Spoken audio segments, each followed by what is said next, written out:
Speech off. Hi guys, welcome back to my channel. So, I wanted to do the second half of my September wrap-up. This is kind of an unusual wrap-up because I read a lot of series, so I can't really talk too much about some of the books, and I also DNF'd 3, which is unusual for me. Actually, in this whole month, I DNF'd 4, which is also unusual for me. Honestly, I try not to DNF books that I own. Thankfully, I don't own any of these. I always try to read all the books that I own. But yeah, anyway. First one I read the second half of the month is Eden, story by Louise Allen. I gave this one 4 stars. Louise Allen is one of the authors who is a foster care that I read. Her books, like their memoirs about the foster kids that she takes care of. And this one is about Eden. I'm not really a huge fan of Louise Allen the way I am of Kathy Glass or Maggie Hartley. So I'm probably going to stop reading her books. I don't know. I don't get into her family as much. She was an adopted child herself, and she had kind of a difficult childhood with that. So she makes sure to kind of put herself... She's sort of aloof with the kids that she fosters in a way that the other foster care authors are not. So you don't get that fuzzy family feel that you get with the other ones, even while like tragedy's happening. She just holds herself a little back. So I don't know. I just never got into her books, but I had bought this one, so I thought I should read it and then just decide not to buy them anymore. So it was okay. Eden had a tragic story. Her mom was a teenager when she had her, or young, and she started out well, and then she got into drugs and bad guys, and yeah, you get the gist, right? Eden was 5 when she went into foster care with Louise, and yeah, I don't know. I just don't connect with anyone in that family, I guess. So yeah, there's that one. Next is The Nature of the Beast, Armand Gamache, book 11 by Louise Penny. I gave this one 4 stars. Can't talk about it because, it's the middle of the series. And then I went back to the Virgin River books. I saw that Storm Reads, I think it's her channel. She was reading the series, and I had started reading them back in, I think it was 2021, when I started, and I meant to keep going, and I just didn't. Or maybe it was early 2022. I can't remember. Yeah, probably sometime last year. But I bought them all during, like, last year's Audible sale, and I meant to, like, keep going with them, and I never did. I had read, I think, up to book 8 or 9 when I first got into them years ago, and then I never continued for some odd reason, and when the TV show came, I wanted to start reading them. So yeah, I just came back to that, and I'm very excited. Now I'm really into it. So I had left off on book 5, which is Second Chance Pass. I gave this one 4 stars. I can kind of talk about these because each book is a different character, although you kind of see the characters from previous books, like a different couple. So this one is about Fanny and Paul. In book 3, Whispering Rock, we see that Fanny loses her husband, Matt, during the war of Iraq, and she's pregnant, and she has a child, and her and Matt's best friend Paul kind of fall in love, and Paul sort of always had a thing for Vanessa, and so, he felt guilty because that's his best friend's wife, and, off limits, and it's just the whole thing, like, that she kind of starts to fall for him and all that stuff, kind of the complications of that, and I remember enjoying this book the first time I read it, so it was nice to read it again. I gave it 4 stars, like I said. Then I read Temptation Ridge, Virgin River, book 6. I give it some 3 stars. Shelby is Vanny's cousin, and she falls in love with this guy named Luke. they're not that interesting. They're fine, you know. Honestly, I kind of skimmed through a lot of these just because I want to get to the ones I haven't read. Like, I kind of just, like, skipped the description. Like, I know I got the main points. I want to get to the ones I'm really excited about. Then I read Paradise Valley, Virgin River Book 7. I give this one 4 stars as well. This one was about Ricky and Liz. This one was really interesting. Ricky is a kid that Jack from Jack and Mel from the first book kind of sort of adopted as a son, you know, surrogate son.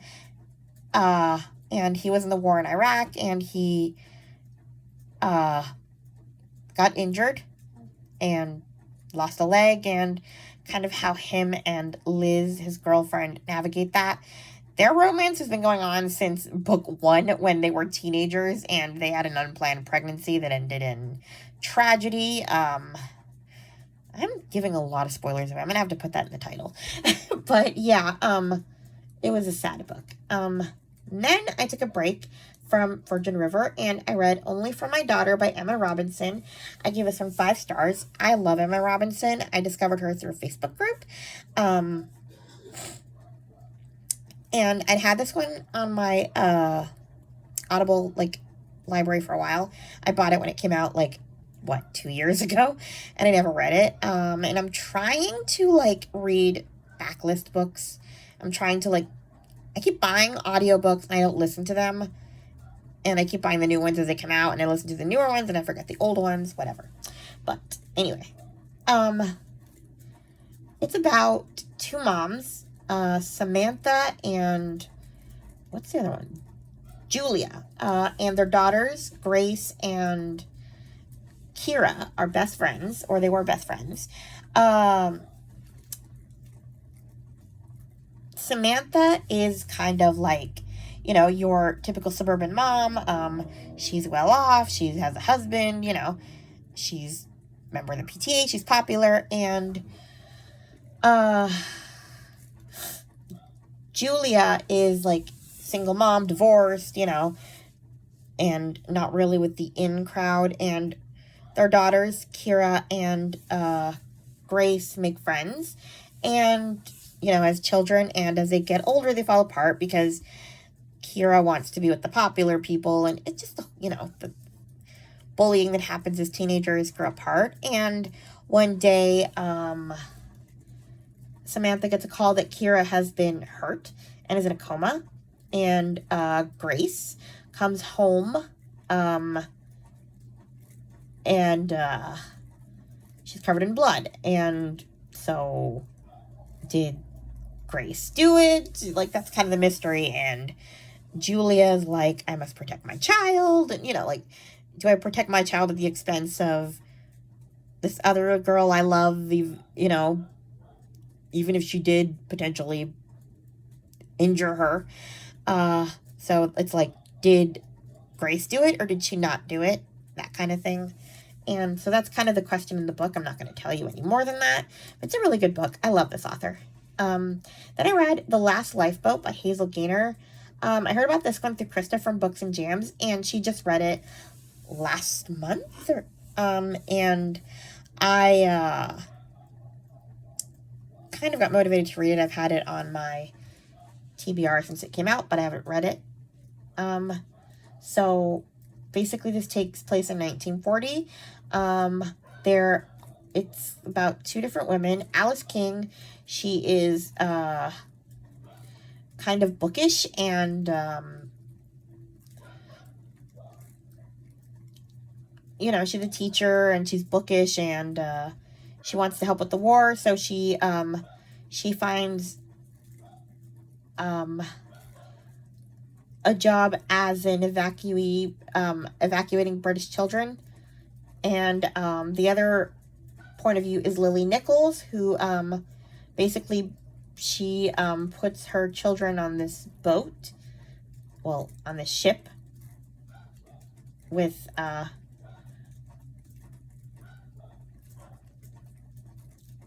what's her name? I'm tired. It's called the SS Carlisle, the ship. And there's a single lifeboat left in the Atlantic. And Alice is in charge of keeping the kids, like, alive and safe on that boat, and, like, basically, will they make it out alive? That's kind of the story that goes with it. And I was kind of with Krista. Like, I was interested in this book at the beginning, and I understand that it is literally, like, about the last lifeboat, so you're going to be on that lifeboat. But at some point, part of me was like, can we get off this lifeboat, please? I mean, I guess it's kind of a good thing because it kind of shows you how these people felt being on this lifeboat for, like, days. I felt like I was on that lifeboat for days. I think Mitzi from Mitzi Reads and Writes also read this book. Can't remember what she thought, but yeah. Now we're going to get to my first DNF, The Art of Losing Yourself by Katie Ganchard. I didn't get that far into it. I liked Katie Ganchard's. No one ever asked, so I thought I would like this one. I don't know if I'm just too used to reading books on audio, but I can only read this one in Braille, and I just wasn't getting into it. It's about two sisters. One of them is like having infertility issues. She wants to have a baby. She can't have a baby. And she has a 17-year-old teenage half-sister who is, like, getting into trouble with her mom. And, well, her mom is, like, abusing alcohol. And so she's getting into trouble and just that whole dynamic of it. And she ends up on her sister's neck of the woods. And I guess she takes her in, but I don't know. I kind of felt like her older sister was kind of snotty to her. Like, I get that the girl is, like, a troubled teen and kind of a pain in the butt, but, like, I mean, you left her in a really bad environment. She's allowed to hate you. So, I don't know. I just didn't like either one of them very much, so I was interested in reading them. Amanda from Book Lover Amanda, I think she read this one. So, sorry, Amanda. I don't know. The older one just rubbed me the wrong way, even though, like, I understand how the younger one was a pill. But, and I'm assuming that if I'd kept going, I would have liked their relationship, but I sort of felt like, where were you? Why did you ditch her? I don't like you for that, so. I probably would have liked her anyway, or felt the warm fuzzies if I kept going, so I stopped. Next is The Mother's Secret by Kate Hewitt. I give this one 4 stars. This one just came out this month. I was disturbed by this book, and I think that was the intention. It's about this woman who, the description is super misleading. It talks about this huge secret this woman's keeping. And, I mean, it's kind of a secret, but it's not as huge as, I don't know, it wasn't what I was expecting. There's 2 perspectives. There's one where 2 different women, one of them is, like, postpartum and is having issues with her baby, and the other one is an older woman who, she is moving to this boarding school for boys, so her husband can be, like, the headmaster of the school or whatever, and basically she has trouble fitting in. She has to leave her daughter back in the town that they live in because she wanted her to continue going to school. Like, basically, both these women are really unhappy, and one of them gets into a situation with a student that is really inappropriate, and it was really disturbing to read. I'm not going to say it because that's, like, the big secret. But, yeah, it was weird. Well, not one of my favorite of her books, but I also didn't want to give it a low rating because that would have just been, I don't know. I didn't want to give it a low rating just because I felt uncomfortable. Like, that was the point of the story. Anyway, then I continued another series that I kind of stopped. The Pages and Co. series by Anna James. I read book 2, Tilly and the Lost Fairy Tales. I give this one 4 stars. Tilly and the Map of Stories, I give 3 stars. And the book Smugglers, I gave 4 stars. I can't really talk about these just because, you know, part of a series. Basically, the premise for the first one is that Tilly is a book wanderer, so she can go inside of books and, you know, just and the characters can come out to see her. So the two that she loves best are Anne from Anne of Green Gables and Alice from Alice in Wonderland. And so they go into these different bookish adventures throughout these books. So yeah, they're really good books. I have 2 more left, but I'm on hold for book 5, and I don't know when I'm going to get to book 6. Then we have The Family I Lost by Ali Mercer. I give this one 4 stars. I had this one also on my Audible library forever. Got it just on a whim. Anyway, I'm going to read the description for this one because it's interesting. There are 2 little girls in the photo. I instantly recognize myself as the small, dark-haired child in the purple dress. But who is the girl with the long blonde hair laughing at the camera? And why is the photo here, in a stranger's house? When I find the tattered picture hidden at the back of a dusty cupboard in Amy's house, my mouth goes dry with shock. Though I haven't known Amy for very long, I love looking after her young children in her picture-perfect hilltop house with its sprawling wildflower garden and bright, airy kitchen. After feeling lost for months, reeling from the accident that tore everything apart, I hoped this was my chance to turn my life around. But I can't shake the feeling that I've been here before. I know this house somehow. The curve of the staircase and the view from the attic window are so familiar. I can feel it in my bones. What isn't she telling me? I can't help noticing things that don't add up. Amy's guarded behavior when I ask questions about her past, the whispered stories I overhear in the village, and the locked room downstairs I'm not allowed to enter. My mother always told me we didn't have any family, that it was just the 2 of us against the world. I've always been sure she was hiding something. Maybe this house will give me the answers I've been searching for. But am I ready to unlock the secrets of my past, or should I have stayed well away? I really enjoyed this book, but boy, does it show how twisted families are and how much people can hold a grudge. I mean, the secrets in this book are, really heavy, but at the same time, yeesh. People, really held a grudge. And I am all for a good grudge holder, don't get me wrong. I can hold a grudge until the day I die. But I kind of felt like this shouldn't have gone the way it did. Can't say more, but yeah. Read this book or listen to it. It's really good. My next DNF is The Invisible Hour by Alice Hoffman. I just couldn't get into it. About this girl who grows up in a cult. Cult was really disturbing from what I read. I don't think I'm into cults, I guess. And I guess at some point we hear about Nathaniel Hawthorne. I guess her favorite book is The Scarlet Letter. She somehow escapes to a library. I don't know. I didn't get far into it. I just couldn't do with the cult stuff. And then I DNF'd The House We Grew Up In by Lisa Jewell. This one I heard about through the Currently Reading podcast, and I thought it'd be interesting to read a book by Lisa Jewell. It was one of her way back list that wasn't super thrillery, but I just didn't get into it. I couldn't. I don't know. It's about a hoarder, I guess.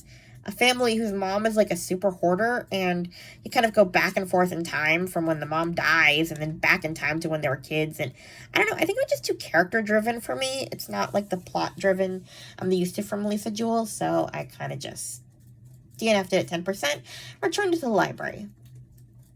Then I read Send For Me by Lauren Fox. I give this one 3 stars. This one sounded interesting in theory, but I wasn't into it from the beginning, and I would have DNF'd it if I didn't own it. It's one of my things where if I own a book, I have to finish it. So I finished it. First of all, the audio narrator, I was not a fan. Second, they were vignettes. Basically, it's 4 generations of women, World War II through to the present day. So,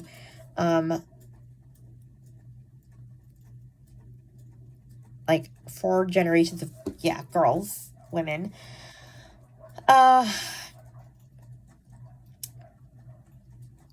mother has a daughter, and her daughter has a daughter, and that family emigrates, and actually 5 generations. And then we hear about the emigrated granddaughter's granddaughter. It's a whole thing. It keeps going back in time with vignettes, and in between the vignettes, you read the letters that the grandma wrote when the family first emigrated. It was so confusing.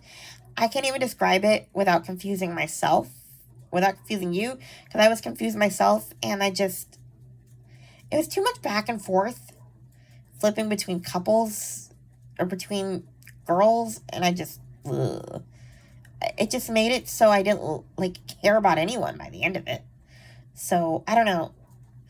I just didn't get into it, but I finished it.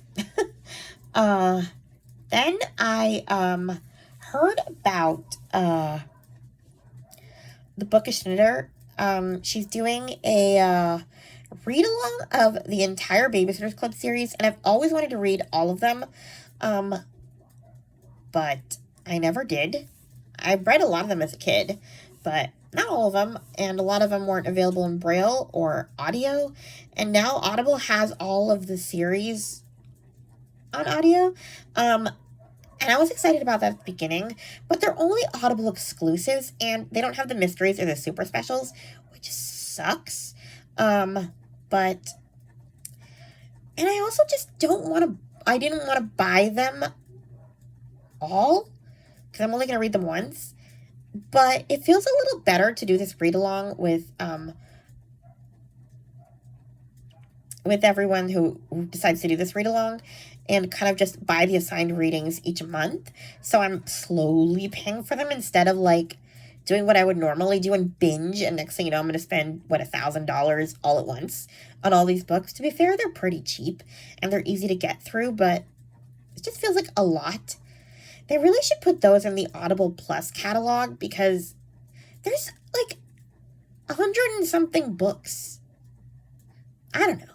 I mean, like I said, I'm eventually going to own them all, because we're going to get, I think she's doing 4 books a month or something. So I read the first 3 this month to catch up to where they are. They're going to do, I think, 4 through 7 in October. I might just keep going past that just because I want to get to the ones I've never read. I know I've read 1 through 10, and then I kind of skipped around because that was all that was available on audio at the time when I was a kid through Braille Institute. And there was a few Braille ones that were available that were later, in the series.